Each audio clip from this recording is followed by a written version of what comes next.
Continuamos en La Venganza Será Terrible. Estamos hoy en la versión sin público presente, pero atención, mañana estaremos en Cañada de Gómez y el viernes en Buenos Aires recibiendo al público en Caras y Caretas, en nuestra matiné del viernes en la calle Venezuela 330 a las 8 de la noche. Hablaremos esta noche de episodios mitológicos en los cuales los personajes han sufrido heridas imposibles de curar.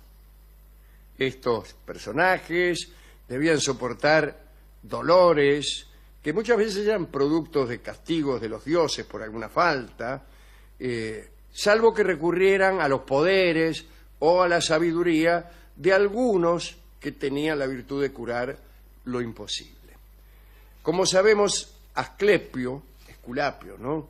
Que fue enseñado por el centauro Quirón, era el dios de la medicina entre los griegos. Curaba hasta el punto en que resucitaba a los muertos. Asclepio tenía dos hijos, Macaón y Podalirio, parecen dos payasos, ¿no? Sí. Quienes habían heredado las virtudes del padre. La tradición dice que Macaón era cirujano, mientras que Podalirio era clínico, por decirlo así. Ambos eran tan útiles a los soldados, a los combatientes, que en Troya, por ejemplo, se los dispensó del servicio militar y se los mantenía en la retaguardia, casi como a imitación del funcionamiento del viejo caldero de los celtas, aquel caldero que resucitaba a los soldados muertos, ¿no? El caldero mágico. Se te moría un soldado y lo hacía servir un rato y salía lo más fresquito. Bueno, así como con aquel caldero, Macaón y Podalirio curaban a todos los heridos griegos que estaban a punto de morir. De los griegos parecía revitalizarse todos los días. Entre otros asuntos, Podalirio se había casado gracias a sus poderes curativos. Parece que en Caria, el rey del país, que se llamaba Dameto, ¿qué tal? ¿Cómo le va, Dameto? ¿Qué tal? Sí.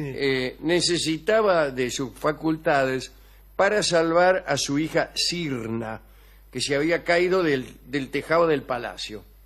Le dijimos, no te subas, no te subas. Ahí arriba. Claro, no te subas, se cayó. Fue a arreglar la antena. Estaba gravemente herida. Podalirio curó a la muchacha y durante la cura, ¿qué pasó? Se enamoraron. Sí. ¿Vio cómo es esto? Le duele aquí, no le duele allá. A ver, espere que lo voy a frotar aquí en este lugar. Y así Bien. ocurre el amor. Y más tarde se casó con Cirna y recibió como regalo nada menos que la península Caria. Qué regalo, ¿eh? Casamiento. A una veces le regalan, qué sé yo, una tostadora. Podalirio, como se ha dicho, era principalmente médico. Se le atribuían a Podalirio numerosas curaciones. Había curado a Acamante y Epeo, que se habían causado gravísimas heridas durante un combate de boxeo, durante los juegos fúnebres celebrados en honor de Aquiles. Después de la victoria en Troya, Podalirio partió junto con Calcante, Anfiloco, Leonteo y Poliptetes y llegó a Colofón por vía terrestre. A la muerte de Calcante el mago, ¿se acuerdan ustedes, no? Se trasladó a Grecia y preguntó al oráculo de Delfos dónde le convenía fijar su residencia. Estamos hablando de Podalirio, ¿no?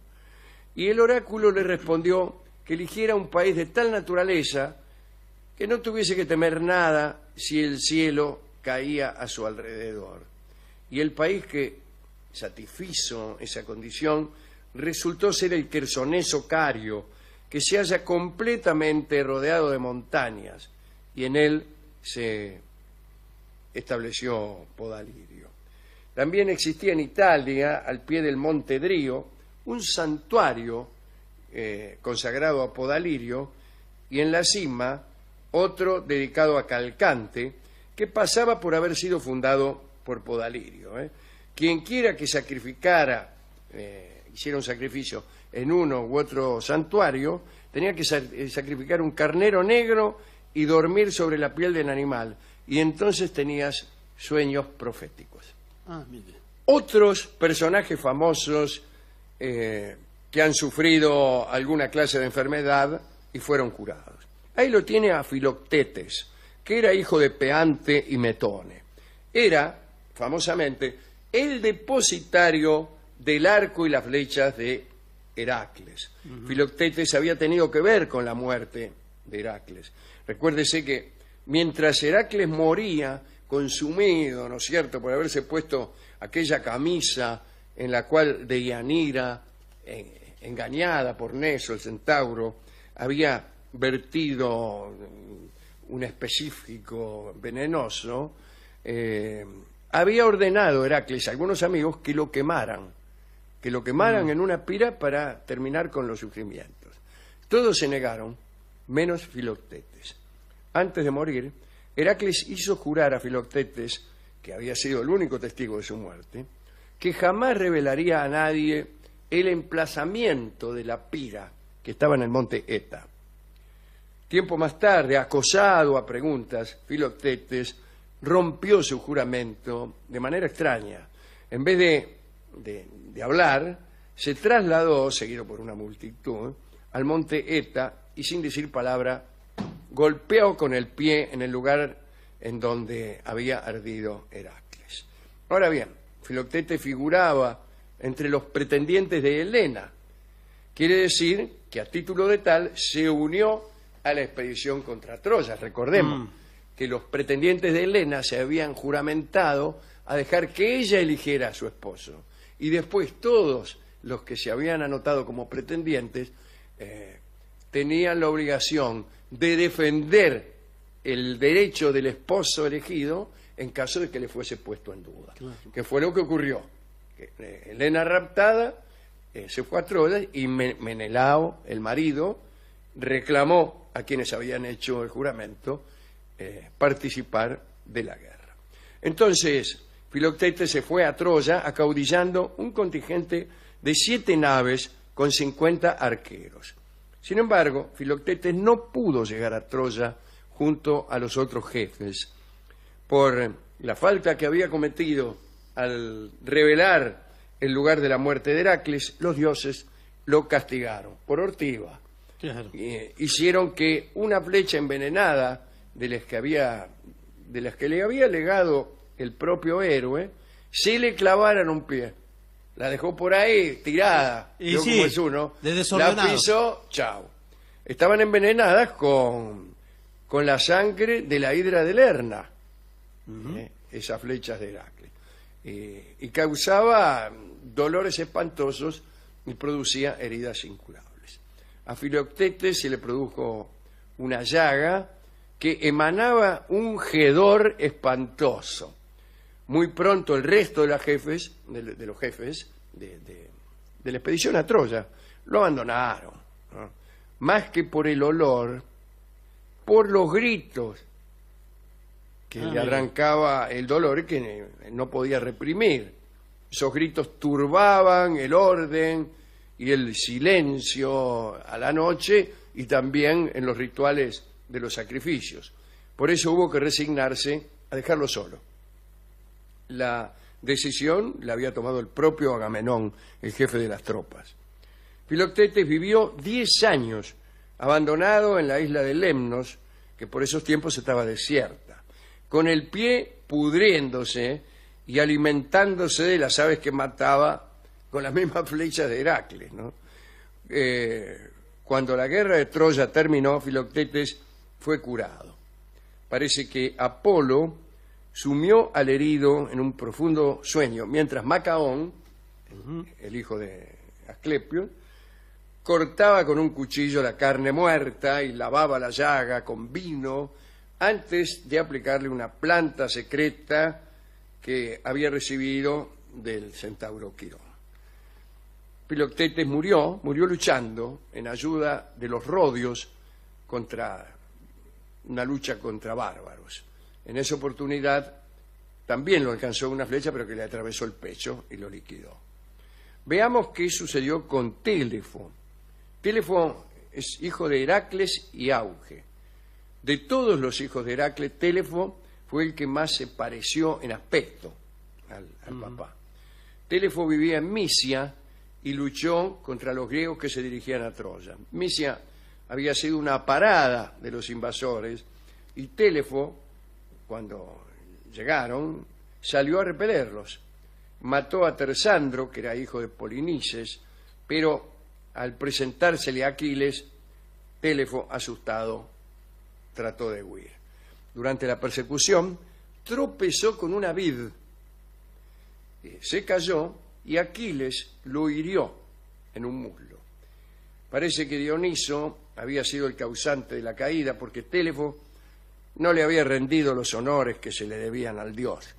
Esta herida provocada por Aquiles era curable, según el oráculo, solo por quien la había provocado. Para espanto de Télefo, los griegos se rajaron. Y sí, muy se difícil fueron, eso. con ellos se fue Aquiles. Pasaron 8 años, los griegos reunieron otro ejército y se concentraron otra vez en Misia. Pretendían llegar a Áulide, pero no sabían cuál de todos era el mejor camino.